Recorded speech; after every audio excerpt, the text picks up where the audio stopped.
Hey, it's Rachel with WTI, and I love my Andalou shampoo.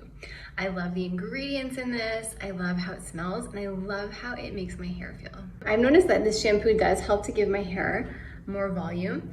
It doesn't have any color to it. The smell is not intense at all. You can see how it lathers up really nicely.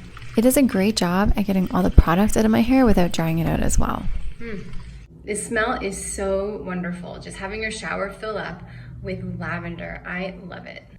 But I think my overall favorite thing of this shampoo are the ingredients. I love the ingredients. There's things like aloe and different types of herbs and flowers, which really help to add health and shine to my hair. The shampoo does have a lavender smell, but I don't find that it irritates my skin or my scalp at all. And I think it's due to the fact that it has things such as chamomile, which are very calming. It's not overpowering, something that's going to give your hair volume. Check this one out. I love it, and that's my point of view.